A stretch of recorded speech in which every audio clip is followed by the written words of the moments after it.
Welcome to my Multiple Careers podcast. This is the third episode in the series Ikigai and Multiple Careers. In case you haven't listened to the earlier episodes yet, this is not a book review or a critique, neither is it a summary. Here I just want to pick out the specific parts of the book that are most relevant to the question of building a meaningful and fulfilling career. If you want to know about the full scope of Ikigai, I would recommend you to pick up the book instead. The third chapter on how to live longer and better by finding your purpose is the chapter I've been rushing to read, I must admit. I have the feeling that I am going to find some answers here about the importance of finding purpose in life and building a meaningful and fulfilling career. In case you're new to this podcast, this is my Multiple Careers podcast, which I still publish on my YouTube channel, Multiple Careers. My goal with my channel and my podcast is that I want to help you to build a fulfilling and meaningful career that is best for you specifically. I started this podcast so that I could have a platform to talk in more depth about certain things. And here, I also let my more introverted side flourish. The authors of Ikigai talk about the phenomenon of existential crisis, which is typical of modern societies. And here I quote, "Here people do what they are told to do, or what others do, rather than what they want to do." And this is something that I see around me all of the time. People not pursuing things that they really want, but fill their time doing things that they are told to do and what they are expected to do, or at least what they think that they are expected to do, what everyone else does. And of course, you need to do what you're told to do at your job, you might say. Yes, that's true, in a very narrow sense. Within your job, within your role, you have to perform well, work for your company's goal, and so on. Within that framework, there are rules to follow. I get it. But in a wider sense, if you step out of your mindset as an employee for a second, it's your choice what you want to do with your life, what job you want to have, and what career you want to pursue. It's not that easy, you might say. And that's true. Pursuing what is meaningful is never easy, but it is worthwhile. And going back to the quote that ends in, "People do what they are told to do," I also understand this as people following career paths that are safe and have been prescribed as ideal. People follow these because it not only gives them safety, there is a path that has been taken by many and there is proof that it works, as in leading to wealth, recognition, and so on. And I must admit that for many people this works, and they do have a happy life doing this because it allows them to fulfill needs and wants that they have in life. They make enough or even more money than they need to take care of their family, and that alone provides enough meaning for people. But for some people, this doesn't work. It's not enough. They cannot just blend out the fact that the job that they have drains them and leaves them empty. Some people want a job, a career that they find meaningful. But not many people pursue this. Most people, at least from what I observed from my direct surroundings and network, do what everyone else does. And as I said, for some people, this is completely okay. They just don't expect more from life. But many others are deeply unhappy inside. And you listening to me right now may be one of these people. And this is where I'll continue the author's quote. They often try to fill the gap between what is expected of them and what they want for themselves with economic power or physical pleasure, or by numbing their senses. It can even lead to suicide. The last part is depressing, and even if it's not that bad for most people, I can imagine how people are suffering from a situation where they just feel empty, lack meaning, and even a series of physical pleasures, a series of shopping, activities with family, dining, traveling, and so on cannot fill that gap. It can fill part of the gap, I must say, but it cannot close it. In this chapter, the authors talk about two kinds of therapies which can help people to find or even discover their reason to live. I want to briefly dive into each of these and see how it connects to building a meaningful career. The first one, logotherapy, was developed by neurologist and psychiatrist Viktor Frankl. Logotherapy is a school of psychology which helps a person find reasons to live. One main difference to psychoanalysis is that it is future-oriented rather than past-oriented. Viktor Frankl was a prisoner and survivor of the Auschwitz concentration camps. He went through a big deal of physical and mental suffering during his time there. And throughout it, the thing that kept him living was what he said, the last of human freedoms, to choose one's attitude in any given set of circumstances, to choose one's own way. If you want to know in more detail about Viktor Frankl's story, you can pick up the book Man's Search for Meaning. In this book, Frankl cites Nietzsche, who said, "He who has a why to live can bear almost any how." In simple terms, the reason why so many struggle to get out of bed in the morning is partly because they lack purpose. They might have a goal. They want to get to work. They want to get a promotion within the next 6 months, become an expert in their field, and so on. But this purpose might be superficial, meaning that it is not what they really want. Have you ever been on vacation in a really nice place and wanted to make sure to catch the sunrise at the beach at 5:30 a.m.?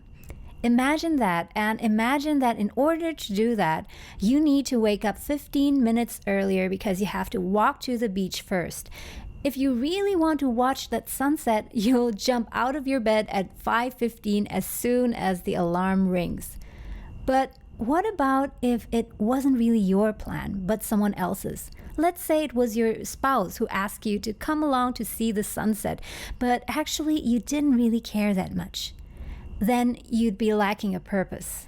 Except if it was deeply important to you to go watch the sunrise with your spouse and the experience together in itself was meaningful to you, then you'd have a purpose. Continuing with logotherapy mentioned in Ikigai.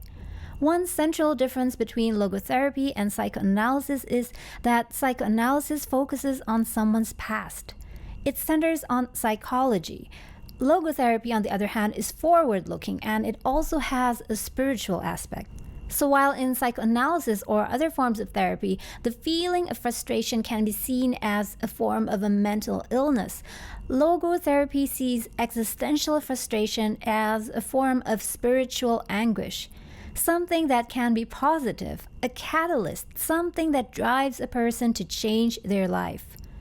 In the concentration camps, people who had the highest chance of survival were those who had a very strong need to get outside, because there was something outside of the camp that they felt that they needed to do. Viktor Frankl brought with him to Auschwitz a manuscript with theories and research he had done. These were the things that he wanted to publish once he got out. It got confiscated. But then he tried to write it all over again. He latched himself to this goal to publish his research so tightly and wouldn't let go no matter what happened to him there. And this was what gave him meaning in his life, despite the very miserable conditions and the constant fear in the camp. Now, most of us are not in such an extreme situation, but nevertheless, this applies to us, our work and our careers. If you are someone who feels that your work is meaningless, that you feel empty, that you don't feel driven in your career, it is likely because you lack a purpose overall in your life. In Viktor Frankl's case, he was confined as prisoner and didn't have a choice to physically escape the place. So he found purpose and meaning in his research papers, so he could get through everything and have the strength to fight to stay alive and to get out of the camp. For us, nowadays, at least the majority of us, we are not physically constrained to our jobs or our careers. There might be psychological pressures trying to fulfill people's expectations or what we imagine that people expect of us. There might be feelings of fear and anxiety that glues us to our jobs. Fear of not finding another job. fear of embarrassing ourselves, etc. But apart from that, there is no real chain. And this fear and anxiety takes over very, very easily. By default, fear is always there, unless there is something else, something stronger to counter this. And this, I think, is purpose and meaning. If you know your life's purpose, or not even your life's purpose, but just the purpose you think you have right now for the foreseeable future, if you have clarity about that, you'll be able to face these fears and challenges more easily. Let's take another example. Someone is really afraid to fly on an airplane. He only flew once in his whole life. Do you know some of these people? But he desperately wants to see his daughter and newborn grandson who live in a different country. This is his purpose. It is deeply felt.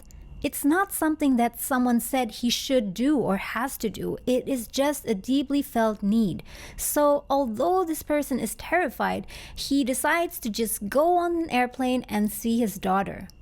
When you find your purpose, that becomes the most important thing, and that will overshadow your fear. But as long as you don't find that purpose, your fear will always win.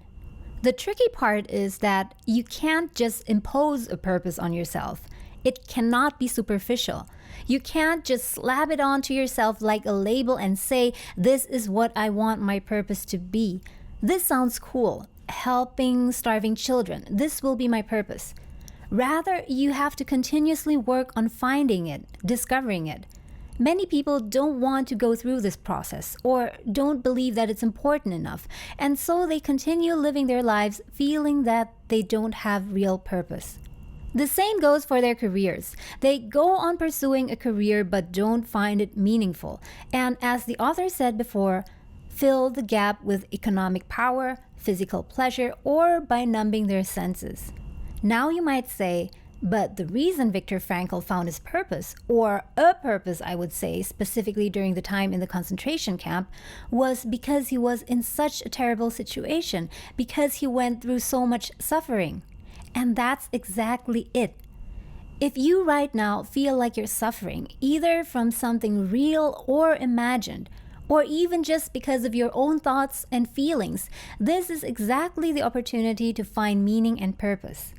I do believe that it's in our darkest hours where we find meaning, if we choose to do so.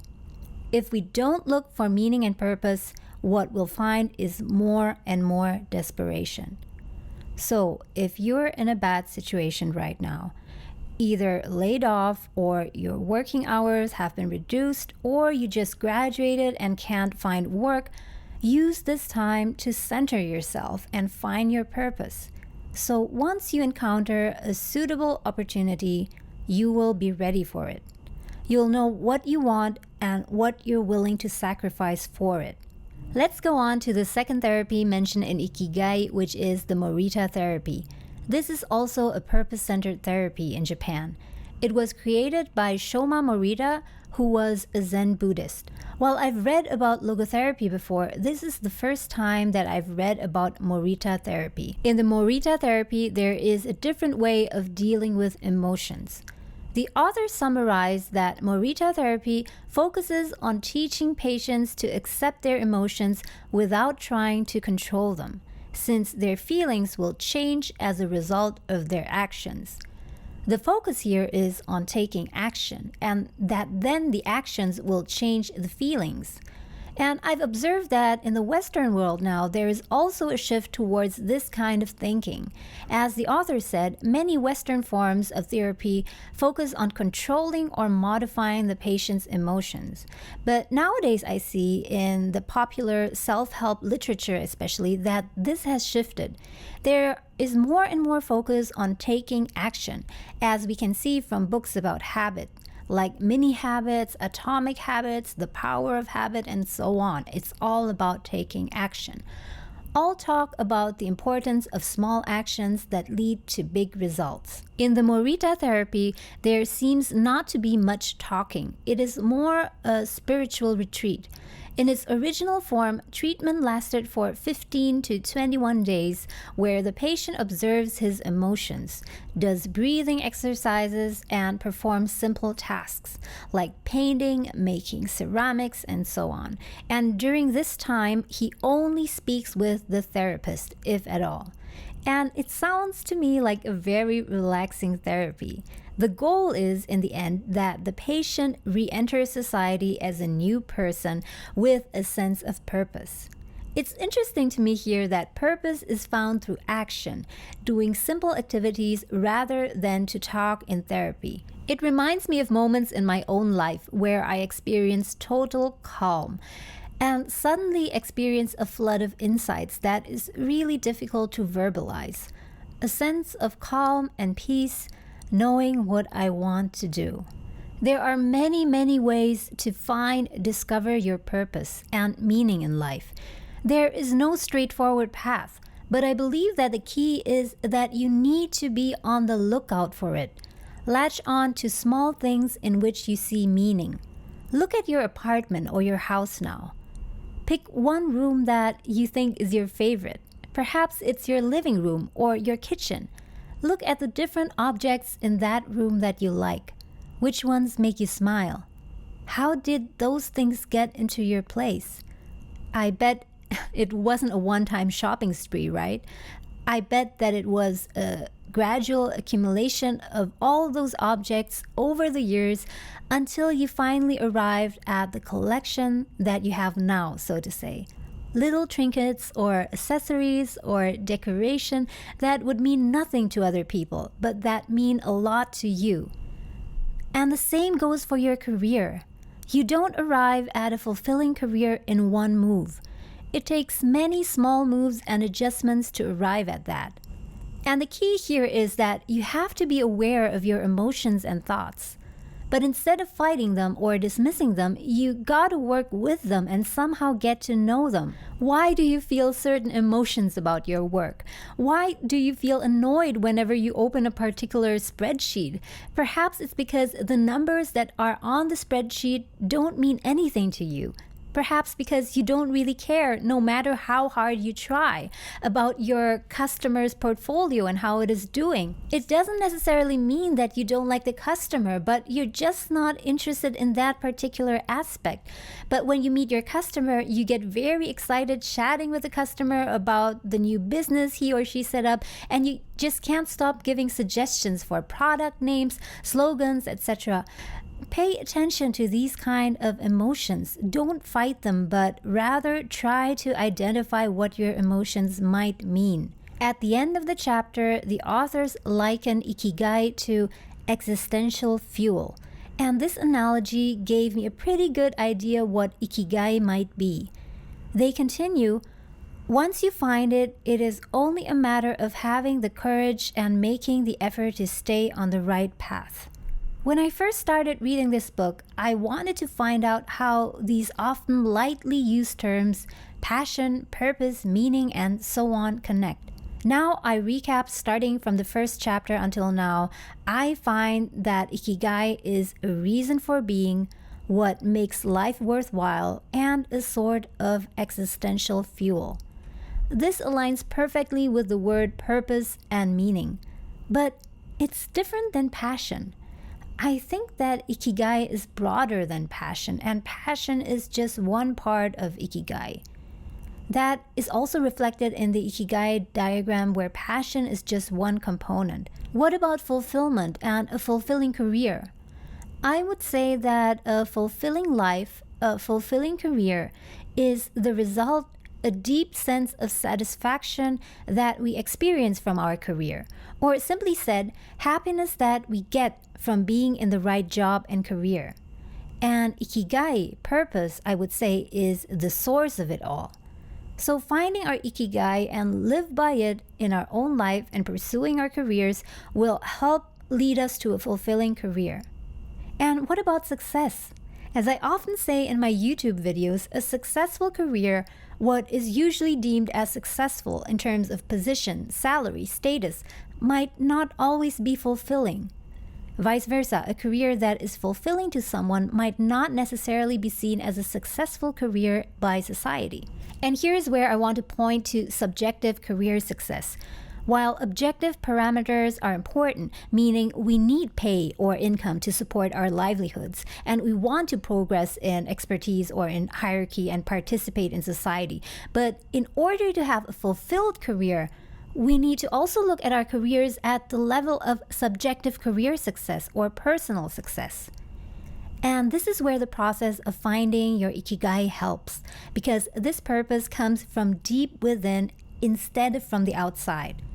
I think along with this insight comes big responsibility, because many people blame other people and society for being unhappy. That is often because they feel that society imposes things on them. But while society or other people might have expectations of you and might criticize you, no one, at least if you're living in a democratic country, no one forces you or can force you to do anything or follow any career path. It is really up to you. If we look at ourselves in the mirror, we come to the realization that the burden is on us to figure out what we want. Find that Ikigai, the purpose that drives us to action, take ownership of our lives, and build the career that we want. As always, thank you so much for listening, and don't forget to check out my other videos and content on my YouTube channel where I talk about how to build a fulfilling and meaningful career. In case you're listening to this on my YouTube channel, also don't forget to subscribe and hit the little notification bell if you don't want to miss out on any of my videos and podcasts. Thank you so much for listening, and I'll talk to you again soon.